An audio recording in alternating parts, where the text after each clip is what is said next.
So if I go a little fast, slow me down. If you're on the council, if you could stand up. We've got the Vice Chairman, Captain Walt Dragon. He's with the 108th Wing. Vice Treasurer is Lieutenant Anaya in the black shirt from the 177th. Secretary is Lieutenant Moore with the 108th Med Group. He's our snack guy. Thank him. He bought cookies. Captain Nywar is the 108th liaison, and Captain Don Skoll is with the 177th. They're critical. They're critical because anything we have to put out to the wings is going to go through them. So at least know their faces. If you have a question for the council, go through them. They both reach out to me quite frequently.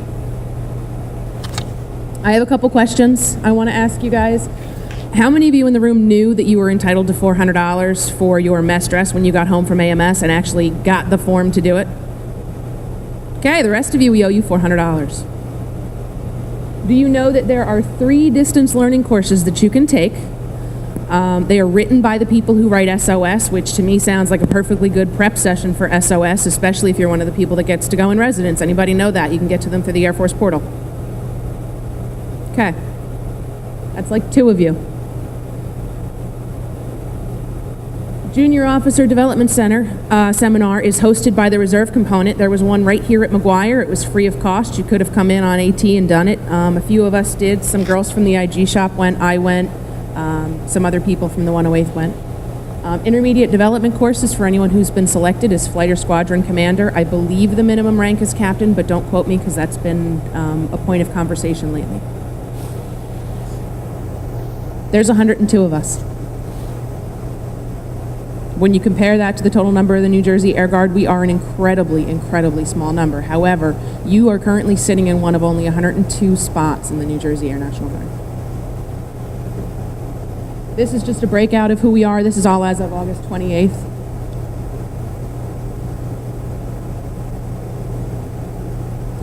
I run this report roughly quarterly. It's just an interesting information point. So this is how it's broken out by squadron. If you guys ever want to see this information, I can foot stomp it till I'm dead, but from both wing SharePoints, there's a link to Joint Force Headquarters on the far right. I built it. I know it's there. When you click on that link, the Joint Force Headquarters page, one of our main headings is the CGOC, and I store this document right out there. As I update it, I get you guys an updated one. You can read through this. The whole point of putting this slide really in this deck and the next one is this is the mission of the New Jersey Air National Guard that General Bolton put out this past year. For those of you who don't know, the last bullet on his objectives for the year was to get this council up and running. We are on the boss's list of things to do for the year, and this goes forward. You are valued and you are important to the organization, and that's coming top down. That's not we're pushing it up. That's coming from the top down. What we put together is what the Company Grade Officers Council mission is. And we tie into the boss's mission in that our objective really is to make sure that every single person that is a CGO in the state of New Jersey has the absolute same opportunity to progress. Whether you take those opportunities or not, that's your personal decision, but at no point do we feel that anybody should not have the same opportunities, the same information, the same access as anybody else. So how can we do it? We want to network, and not just network within the wing and across the shop. Some of you know pilots get with pilots, maintainers get with maintainers. The rest of us just kind of sit in a corner, color, and drink.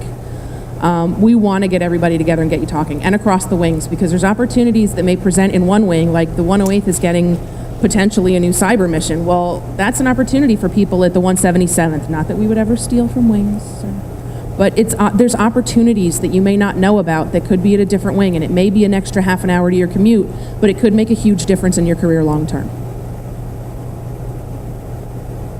Some of the things that we're working on, we're looking at a combat dining in. At this point in the game, we need a planning committee. What we want to do is provide a social event for all of us to get together. Combat dining in is it's a dining in where we're in ABUs. Spouses are not invited. It's unit only.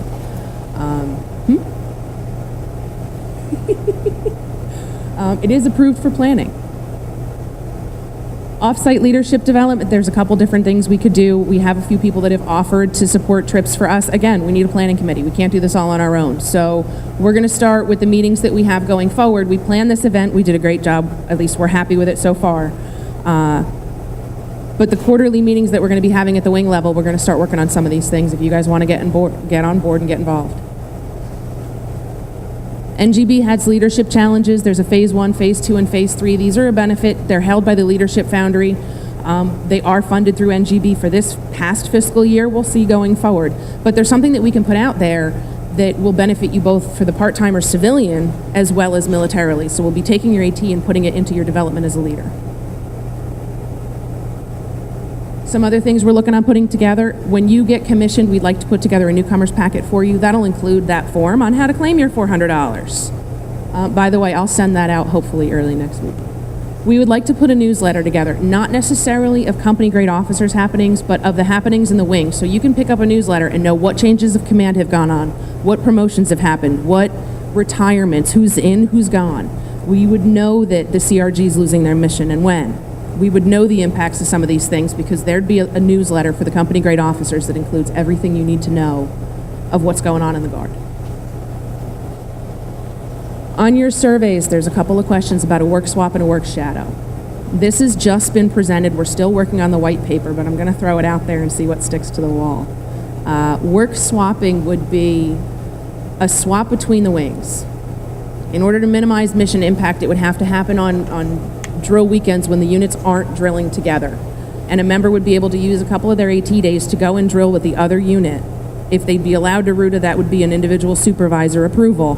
But you could go to the other wing and meet up with your counterpart and spend a weekend working. So if I'm a maintainer at the 108th, I can go to the 177th and spend a weekend working in the 177th maintenance.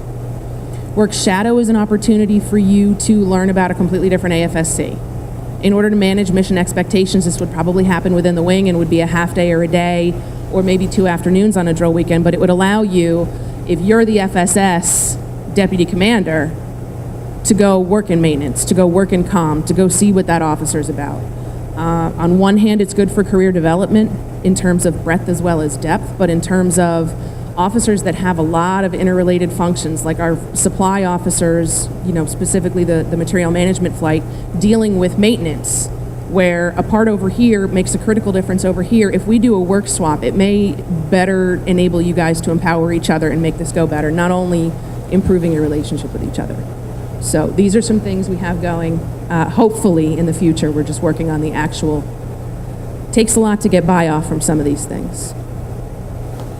The annual CGO recognition we're stealing from our enlisted counterparts.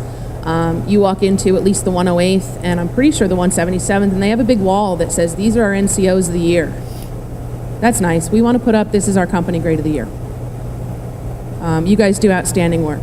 And to say that, yes, we honor our NCOs, and yes, they are the backbone, but you guys are also important as well, and we would like to start implementing a company grade officer of the year program where it would be across the entire Air National Guard. So you would be competing against the other wing as well as your own. Finally, annual CGO call. The next one we have scheduled is for April of this year coming up. It's going to be hosted at Atlantic City. It's going to be a Friday event. We haven't set the time yet. So hopefully if you guys can offer some feedback in the surveys on whether you think a morning would be better or an afternoon. I know we put this in the middle of your day. Let us know. We'll work it out for you. Okay. And that's the what's next. The Saturday UTA meetings are hopefully going to be us putting together committees. If you're interested, if you want to plan, if you want to work a project, I hate to throw this out there the way I'm about to say it, but it's an OPR bullet. Whatever we got to do, I would love to get some people involved that bring different perspectives into this. There's been a lot of people who have called in on calls to plan this event, and I thank you for everything you've done. We got a lot going forward. Finally, we are on SharePoint. I've said that a few times. We're also on Facebook and Twitter. We made a group. The group is closed. We still need to be concerned with OPSEC, but that is a group that's open to CGOs.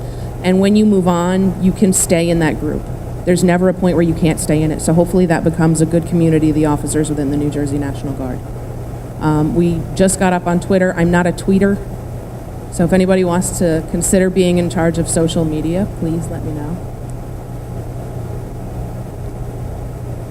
And we're going to press forward with the recruiting brief, and then we're going to take a break. So bear with me.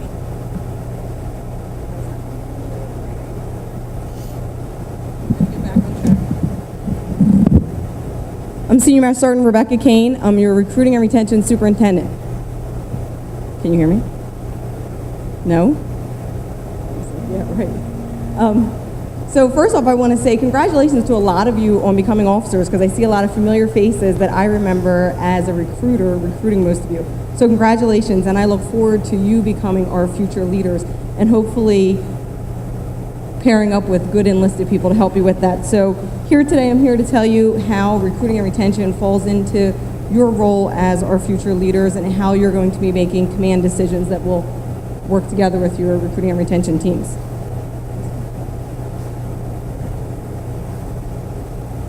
So we're going to talk about force management.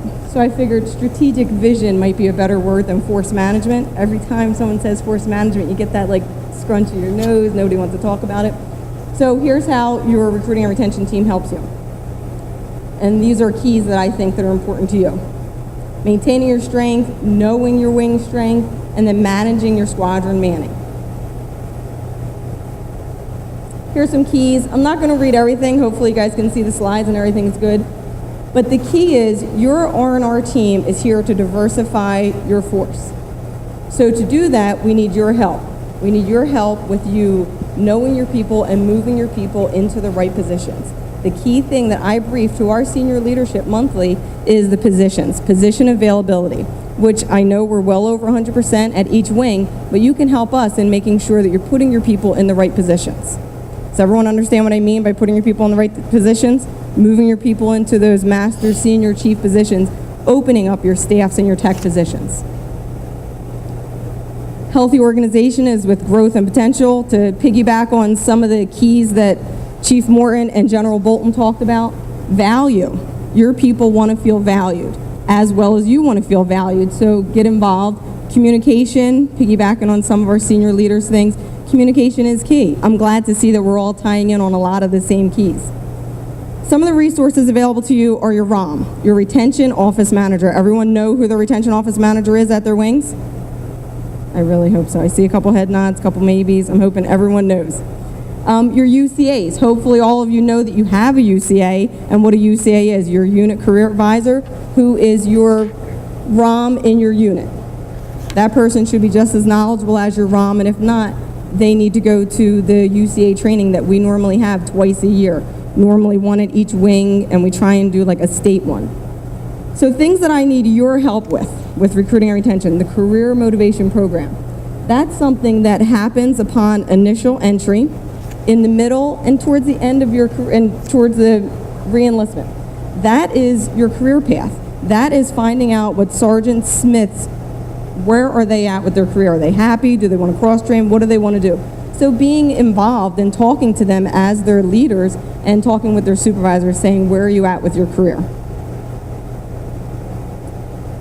Here's some numbers for you. I just got back from our strategic planning for the entire nation for the recruiting and retention superintendents. This is a big slide that they brought up, and I just added it in this morning. I just want you to know that projected for fiscal year 15, this is New Jersey's numbers. This is how we're going to be affected. That's a lot of money and a lot of, sorry, national numbers, my fault. National numbers, my fault. Sorry. National numbers, sorry. National numbers, but as you can see, that's a lot of money being thrown away in training. And I think someone brought up about the gap that we have. From a recruiting standpoint, we're bringing in some really, really fit young kids, but we're losing a lot of really, really knowledgeable, seniors and chiefs. So we need to balance that out. And this counts all of your first term, midterm, and career airmen.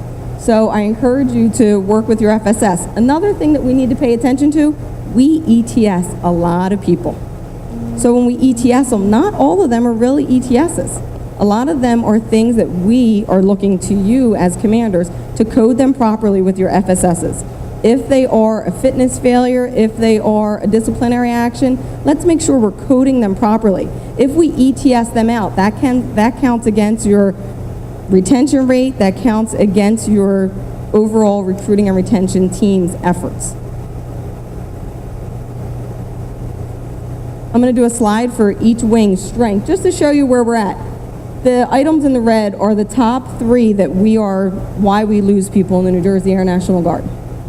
One thing I want to point out is, look at your average monthly losses and gains. You always want to make sure your gains are more than your losses. And they're not always, because we're losing a lot of people. A lot of people are retiring.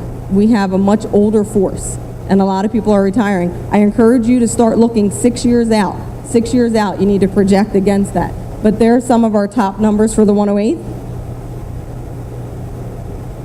And here's our numbers for the 177th. Again, ETSs were high for each. That's when you actually separate before, like say if you enlisted for 6 years and you actually separate rather than re-enlisting. And you could get out at 6 years, you can get out at your 3-year point. Instead of re-enlisting, you actually separate. I apologize for anyone that I'm using an acronym that you weren't aware of. Sorry about that.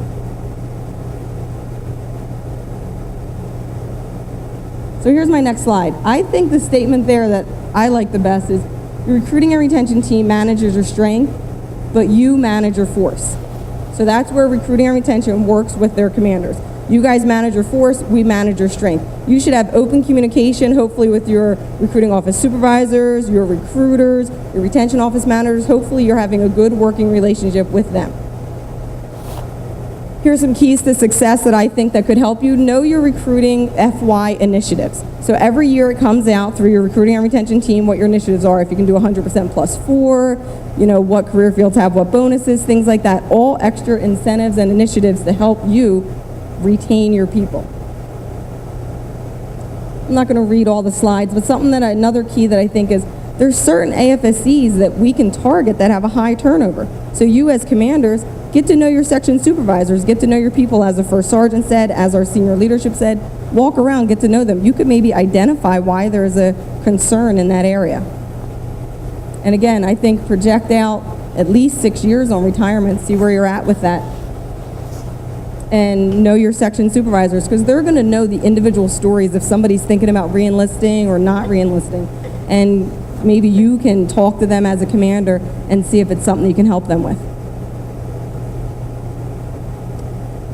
I'm going to conclude with your R&R teams there to help you. Hopefully, again, you know who they are. It's Master Sergeant Diaz at the 177th, Master Sergeant Clark at the 108th, and then myself at Joint Force Headquarters.